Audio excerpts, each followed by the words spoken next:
अस्सलाम वालेकुम मलगोरो په دنیا کې ټولو نه ایکسپنسیو ترین لیگ کم یو دی چې هغه زیاته پیسې ورکوي.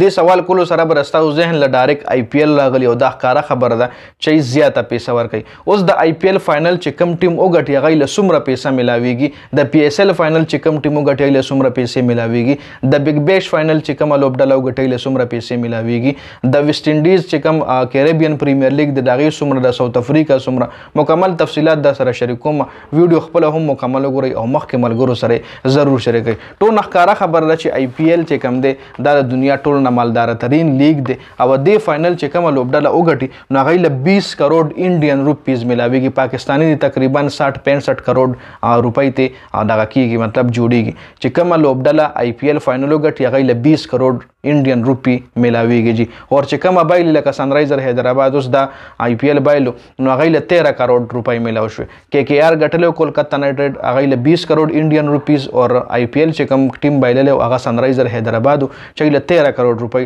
ملاو شوې جی. دا د آی پی ایل دا په ټاپ نمبر باندې دی. په نمبر 2 نمبر پسې دی کې پاکستان سوپر لیګ نه دی جی. په نمبر 2 باندې دی پسې دی ساوث افریقا ټي 20 لیګ. ساوث افریقا هم خپل ټي 20 لیګ دی چې د هغې وینر ته 15.4 کروڑ انډین روپیز ملاویږي، 15.4 کروڑ. په نمبر 2 باندې کم یو دی ساوث افریقا دی. چونکې دنیا کې ډېر لیګونه کیږي، بنگلادیش کیږي، سریلانکا کیږي، دوبۍ لیګ هم شروع دی چې دوبۍ یو مالدار لیګ دی، خو دوبۍ پکې په 2م نمبر دی، پسې هم راځو. په نمبر 3 ورپسې بیا دی کیریبین پریمیر لیګ د ویسټ انډیز.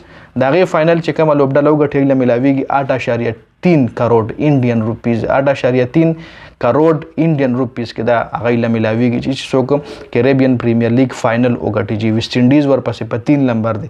اوس په ستاسو سوچ راځي چې پی ایس ایل پکې 2م نمبر دی، نو پی ایس ایل په دې لیست کې 5م نمبر دی، 4م نمبر باندې هم نه دی. 4م نمبر باندې دی آی ایل ټي ټي 20 چې کوم آی ایل ټي دوبۍ لیګ چې کوم تقریبا 2 دغه شوي دي، 2 سیزنې شوي دي، اور مطلب 2 کاله شو چې هغه شروع شوی دی. خو د هغې چې څوک فائنل وګټي نو یې له ملاویږي 5.8 کروڑ انډین روپیز ملاویږي چې صرف 2 ایډیشنې د دې شوي دي د دوبۍ.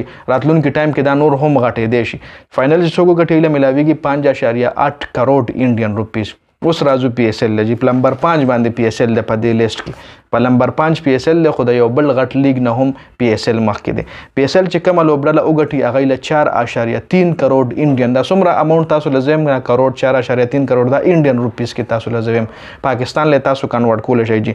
4.3 کروڑ چې کوم دی پی ایس ایل چې څوک وګټي له ملاویږي چې 4.3 کروڑ نه پاکستانۍ جوړیږي 14 کروڑ پاکستانۍ روپۍ ته جوړیږي. 4.3 انډین روپیز نه 4.3 کروڑ انډین روپیز نه جوړیږي 14 کروڑ پاکستانۍ روپۍ ته جوړیږي جي. نو پی ایس ایل چې کومه لوبډله وګټي د هغې ټیم له ملاویږي 14 کروڑ پاکستاني روپیز ملاویږي.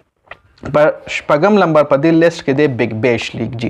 بگ بیش چې کوم دی دا استرالیا لیګ دی چې دا کومه لوبډله وګټي نو د هغې فائنل چې کوم ټیم وګټي مطلب نو هغې له ملاویږي 3.7 کروڑ انډین روپیز هغې له ملاویږي. په نمبر 1 باندې آی پی ایل شو، په نمبر 2 باندې ساوث افریقا شو، په نمبر 3 باندې ویسټ انډیز کیریبین پریمیر لیګ شو، په نمبر 4 باندې دوبۍ لیګ شو، په نمبر 5 باندې پی ایس ایل دی، او په نمبر 6 باندې په دې لیست کې دی بگ بیش لیګ جي. نو تاسو را سره هم خپله رای شریکه کولی شئ. د ویډیو کتلو زیاته مننه جي. والسلام.